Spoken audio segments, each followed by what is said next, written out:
eu criei, por isso falei. Então, se eu preciso de uma casa, é só eu declarar uma casa. Se eu preciso de um carro, então eu declaro um carro chegando na minha vida. Se eu preciso de dinheiro, então eu declaro que dinheiro vai chegar na minha vida.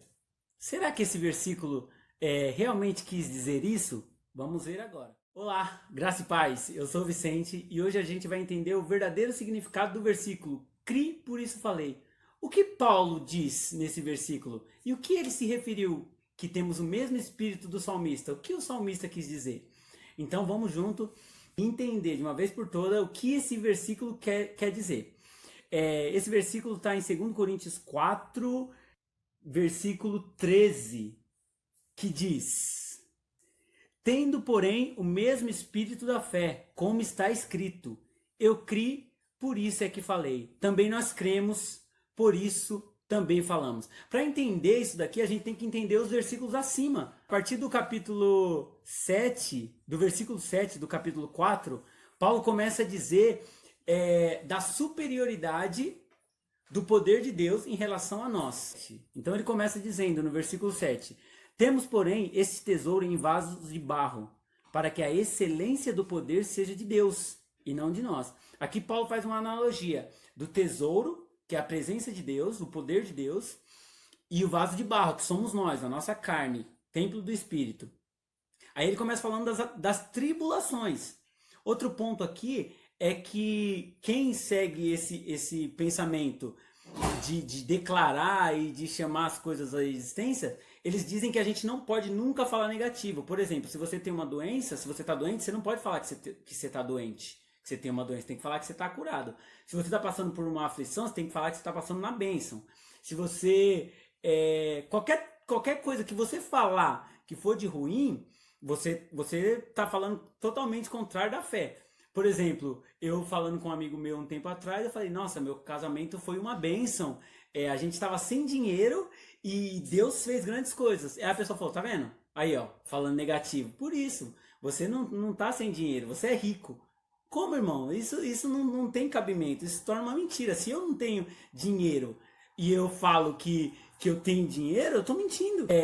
Não tem nada a ver você ignorar as suas aflições, ignorar os problemas que você está passando, porque todo mundo passa por problema. Mesmo os cristãos também passam por problema. E Paulo não escondeu isso. Continuando no versículo 8 em diante, ele diz: Em tudo somos atribulados, porém não angustiados, perplexos, porém não desanimados, perseguido, porém não desamparado, abatido, porém não destruído, levando sempre no corpo o morrer de Jesus, para que também a sua vida se manifeste em nosso corpo, porque nós que vivemos somos sempre entregues à morte por causa de Jesus, para que também a vida de Jesus se manifeste em nossa carne mortal, de modo que em nós opera a morte, mas em vós a vida. Tendo, porém, o mesmo espírito da fé, como está escrito, eu criei, por isso é que falei. Também nós cremos, por isso também falamos.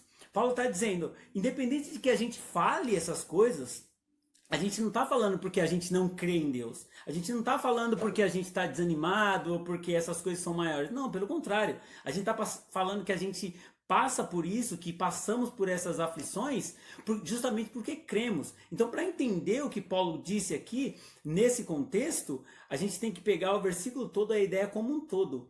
Então, vamos lá ver o que Paulo cita. Que espírito da fé? Qual é o mesmo espírito da fé de que está escrito? Isso a gente encontra em Salmos 116, 10. Vamos lá dar uma olhadinha. Aqui o salmista diz, Cri, por isso falei, estive muito aflito. O que o salmista quis dizer aqui também? A mesma coisa que Paulo lá, em 2 Coríntios 4. O salmista vem dizendo sobre as tribulações, sobre as perseguições. Tanto é que no versículo 3 ele diz, cordéis da morte me cercaram e angústia do inferno se apoderaram de mim. Encontrei aperto e tristeza. Aqui ele está falando que ele passa por tribulação, que ele passou por tristeza, que ele passa por tristeza.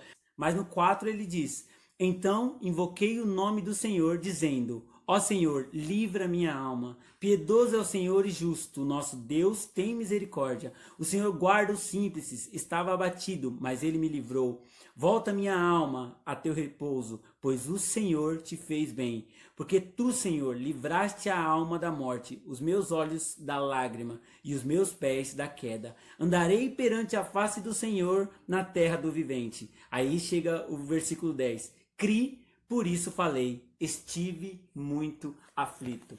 Então, fica claro aqui que não tem nada a ver com chamar a existência, não tem nada a ver com declarar coisas positivas, não tem nada a ver. Se você é crente, assim como eu sou crente, a gente passa por tribulação, passa e tudo, mas crê que algo superior está por trás de tudo isso. A gente sofre, a gente passa por essas coisas no corpo. Mas independente de qualquer coisa, eu não foco a minha fé nisso, a minha fé está em Deus. Isso não abala a minha fé. Passar por essas tribulações, passar por essas dificuldades não muda quem eu sou por dentro.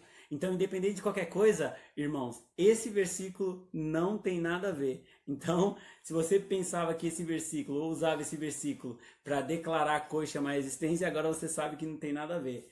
Então, se você gostou dessa informação, se você entendeu, coloca aí nos comentários. Se você pensava desse jeito, que podia chamar a existência, que esse versículo apoiava esse tipo de pensamento, coloque aí nos comentários, dá um like, compartilha aí para que entendimento chegue para mais pessoas, para que mais pessoas possam ver esse vídeo e tal, e entender. Irmãos, e fica uma dica, quando quiser entender de fato um versículo, lê o contexto.